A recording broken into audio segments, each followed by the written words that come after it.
confident about it, the way they played and how they went about doing things today. It seemed like all the records that I've accomplished this year and in the past couple of years, most of them do come with a win, and that makes it more special. And hello again, everybody. Welcome to Sports Extra. Ed Kilgore, along with Stu Boyer, Adam Bonini, Josh Mora will join us in just a little bit. We'll also talk with a much happier Bills general manager, John Butler, about the Bills' 20-10 victory over the New York Jets at Rich Stadium. Well, in terms of league standings and things, this game didn't mean very much to the Buffalo Bills. They're now 6-7 and still barely mathematically alive for the playoffs. The Jets at 8-5, they're in a three-way tie now with the Dolphins and the Patriots in the AFC East. But in terms of building on hopes for the future, this win very, very big for the Bills and the franchise. A very chilly, rainy day at Rich Stadium, 47,776 faithful showing up, and they get their money's worth right away. The Bills move with the opening kickoff. Todd Collins, the little screen to Thurman Thomas on the first play for 15 yards. It was going to be a big day for Thurman. Then Antoine Smith, watch him as he goes left. Yeah, I don't think so, nothing there. Good balance, goes right, and Antoine almost breaks it. This is a 20-yard gain. Then watch Todd Collins, who shows some good pocket presence here, fades back, hangs in, watches Andre Reed, covered by linebacker Mo Lewis. Reed, great diving catch, 22-yard touchdown, 7-0.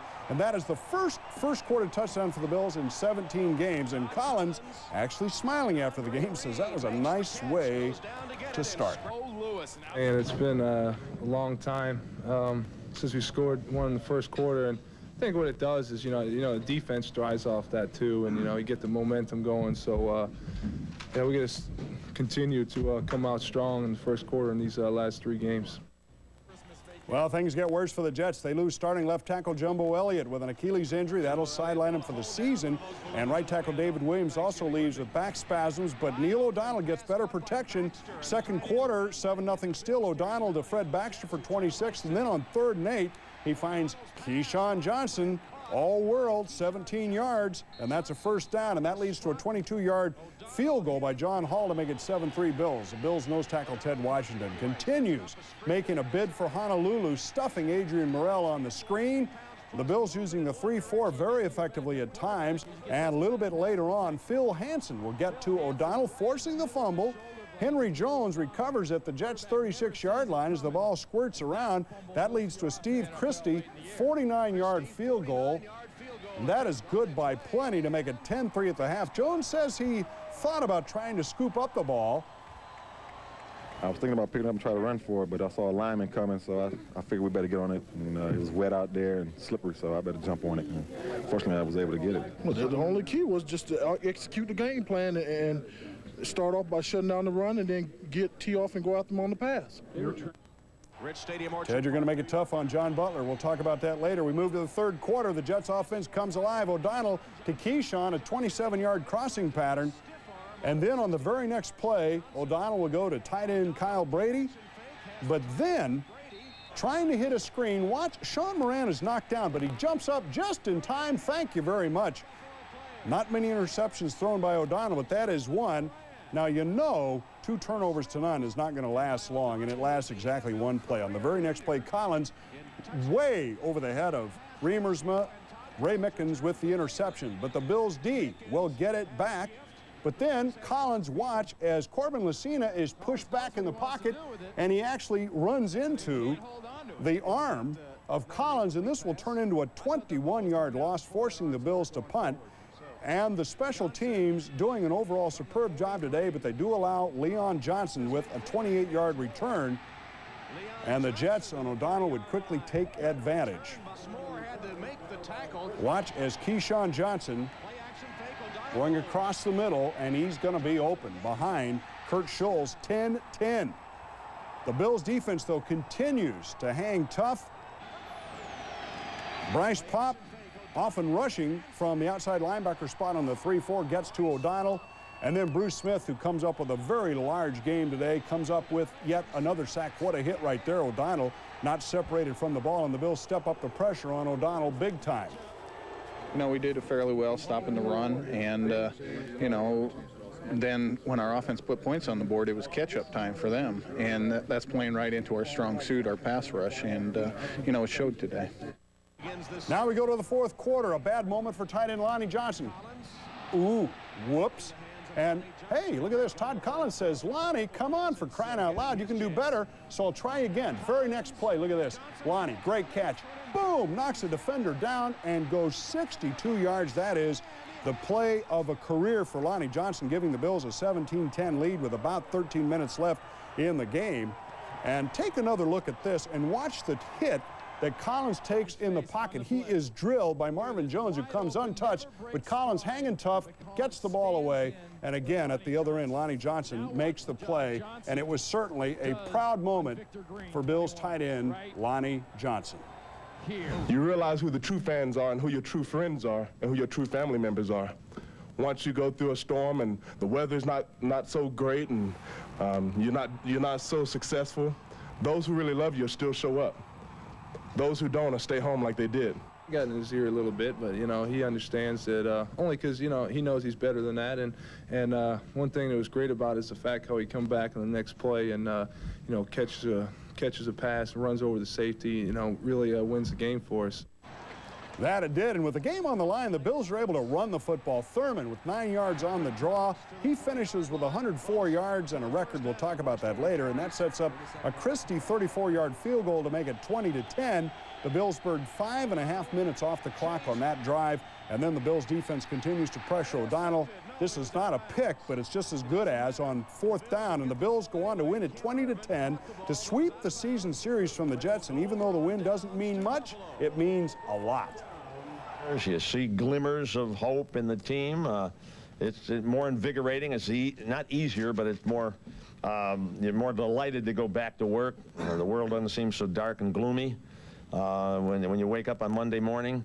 It's great, but now we got another game coming up. This was a pretty good game for us to really lift ourselves up and catapult ourselves for the next 3 games and on into next season. And I think, you know, with the people that we have, if they get the confidence going again and feeling good about themselves once again, then we have a pretty good football team.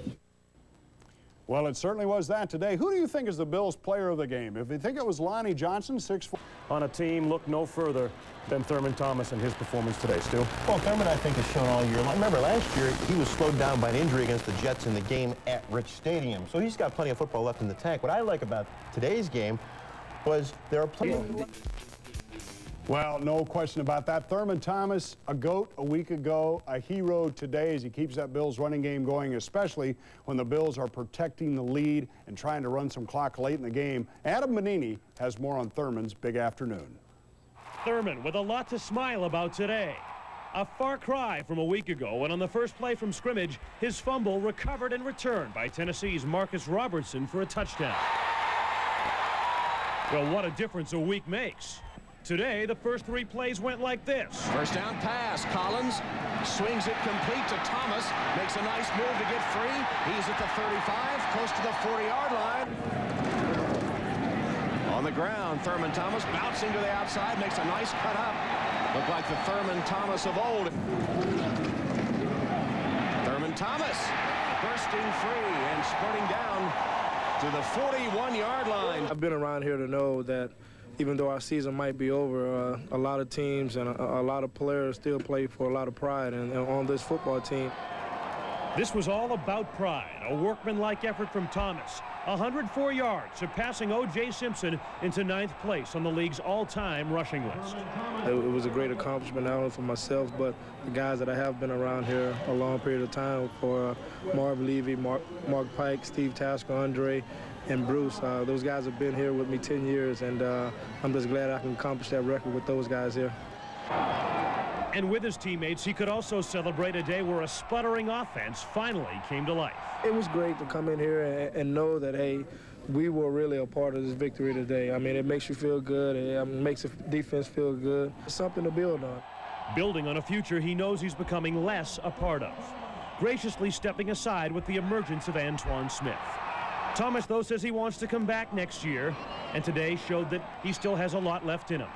A record-setting performance celebrating his past and present, but by no means a fond farewell. A lot of gas left in the tank there. I think there is, and you know, Marv Levy addressed that after today's game and brought it up and made it very, very clear that, in fact, Marv didn't even stop at saying that he might be back one more year. He likened him very much to Marcus Allen of the Kansas City Chiefs and said, you know, this guy can play for me anytime next year and maybe even beyond. Now, Thurman tells us he definitely will play. He told us on the Jim Kelly show this weekend he will definitely play next year. He was a little bit iffy after that, but I don't see why not. In a lesser role of carrying the ball less, third downs, but today, he was super. More. Maybe the player of the game today, keeping that drive alive. But you know, in their heyday, the Bills would have like a 3rd and 12 or a 3rd and long situation. You could count on Thurman to get however many yards you needed, whether it was 20, whether it was 15, whether it was 12. Now, maybe those days are gone, but that's not necessarily his fault because he's not playing behind the same offensive line. This is a much different team and a different time in the team's development.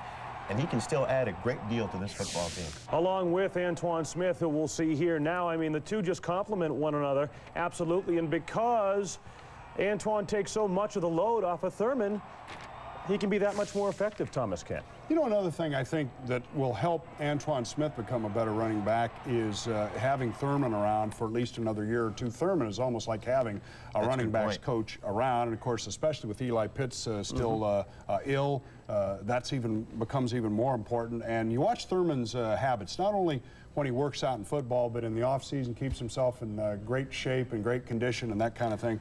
And I think that's all something that Antoine Smith has to learn. I know some of the guys were telling me earlier in the year at Fredonia, they thought Antoine was kind of taking it a little bit easy, but I think he's kind of seen what Thurman does, and he's learned something from it. And I think you raise a good point. The off-the-field leadership qualities are huge as the Bills continue to try and develop younger players. Well, you know, Thurman may drop a ball occasionally, may fumble occasionally, but he's always where he's supposed to be. Rarely, if ever, can I remember him making mental mistakes for him not being where he was supposed to be. Think back over his whole career.